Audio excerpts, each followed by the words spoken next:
Okay, this is just about some nicknames for this channel. Here's some nicknames when I was young. Everybody just knew me as a wrestler, and in college there was a joke.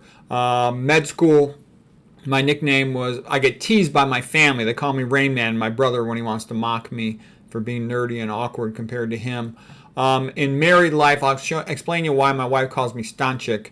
For the YouTube channel, I'm going to show you pictures of all of this. I'm just giving you the overview here. The Spartan Vegan was really sort of the original name, bad boy of veganism, medical monk. And then one viewer jokingly called me, said that I was Chef AJ's field Negro, and then now I'm Chef AJ's ex-field Negro. And another viewer told me that the breakup between Chef AJ and me reminded them was like the old people's version of the young people's vegan breakup of Durian Ryder and Freely. And Chef AJ and me never had any type of relationship. I just gave a couple lectures on her show. There was no personal relationship between us other than we were kind of friends. I liked her. We got along well. I was grateful to her. She gave me a chance to speak on her show, which in the vegan world's like being on TV. So that was really a lot better for me than what had been happening up until that time. So anyways, I thought this was a little funny here. I'll show you a couple more pictures. Okay, so when I was a young guy, everything was about wrestling. And that's where I got my original nicknames. Then I was real awkward because all I did was study all the time. And so my family and old friends, when I would come back and see them, would just call me Rain Man. That's a long story, but that got me thinking and writing in a new way. This YouTube channel started out pretty much as being basically a Spartan vegan diet. It's related to the McDougall diet, low-fat vegan diet, and I had a couple little twists on it called the Spartan vegan diet. It's sparse, it's cheap, it's simple, and the idea of the Spartan, my former wrestling background. And then I kind of got a nickname of being the bad boy of veganism for this channel because I talk about toxicology and a lot of things that the rest of the vegan world, most of it tends to find unpleasant. All the problems with soy, the problems with F- in the water, the problems with the stuff that's on non-organic food, and other types of toxicology issues. All the estrogenic toxins and all that stuff. And the paradox of it is when you start criticizing caffeine, all the oils, et cetera, you don't get invited for interviews because people think you're either going to criticize what they're selling or they just don't like all that negative stuff. And you criticize. So anyways, that's what comes out of that. Here's Stanczyk. He was like the ambassador of Poland. And he was a real kind of nerdy guy. Reads a lot, studies a lot, kind of brooding. There's a big party here, and he's looking at the newspaper on the table that Poland just lost a big battle in Smolensk, and he's kind of depressed about it. So, and his little gestures rattle has fallen down. So it's kind of like multiple insults simultaneously. What that means is don't be a party pooper, don't be paranoid, don't be a pain in the ass, enjoy the party, et cetera, et cetera. And also kind of that you're a clown, rather than a legitimate serious person and you're paranoid. Okay, so it's a very powerful joking insult. Okay, and then like for people who actually like really know me, like smart friends who really know me, you have to know this type of stuff. Thomas Aquinas was sort of the bridge between faith and reason that helped the Catholic Church appreciate an Aristotelian point of view, and that's really the two major strains of Christianity, the sort of Platonic. You can't get away from the ancient Greeks in Christianity. If you think you can, you're kidding yourself, okay? The ancient Greeks had the Aristotelian strain that goes through Aquinas, that goes to the Renaissance, and the Catholic Church, so what's good about the Catholic Church.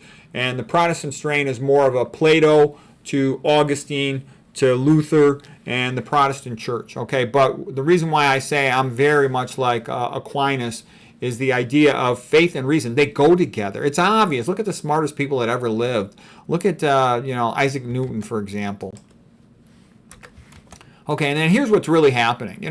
Most people aren't aware of this, but this is what's happening. This is what's going to determine everything. Either we're going to come to a Bible-based worldview of being nice to each other and accepting each other and putting man at the top of the pyramid as created in the image of God, therefore part divine. Otherwise, it's always going to be whoever's got the most money and power is just going to try to brutalize everyone else and turn them into slaves or reduce their numbers, okay?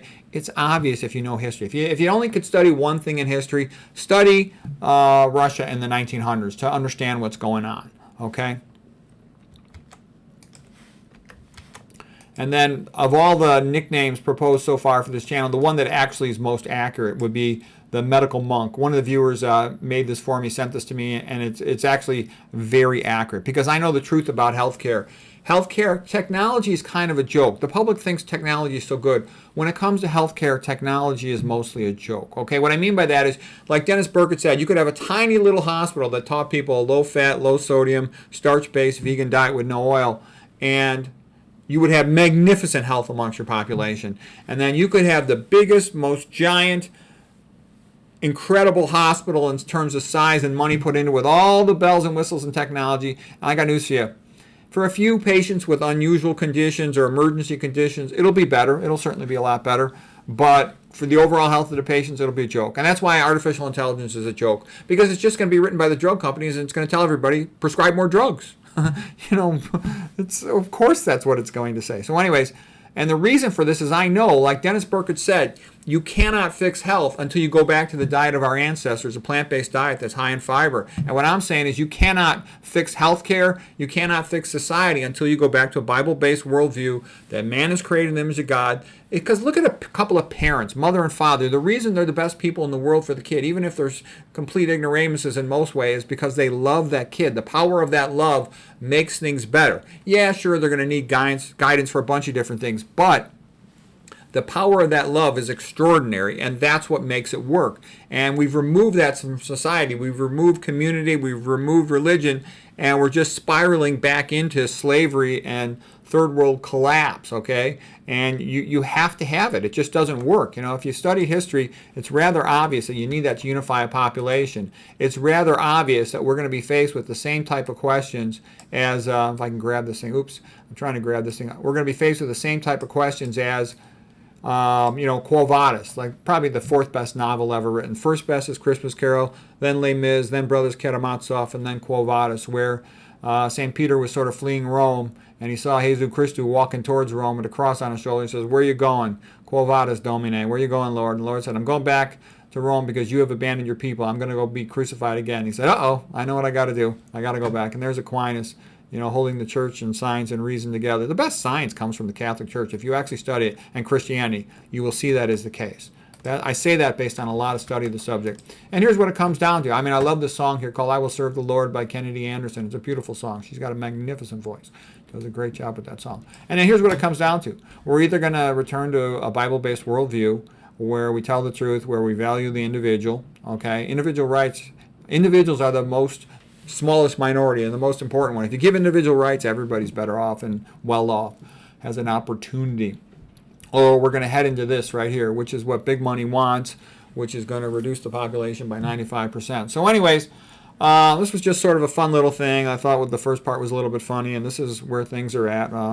Hopefully things will get better. Who knows? But we'll give it a try. I'll try to make things better.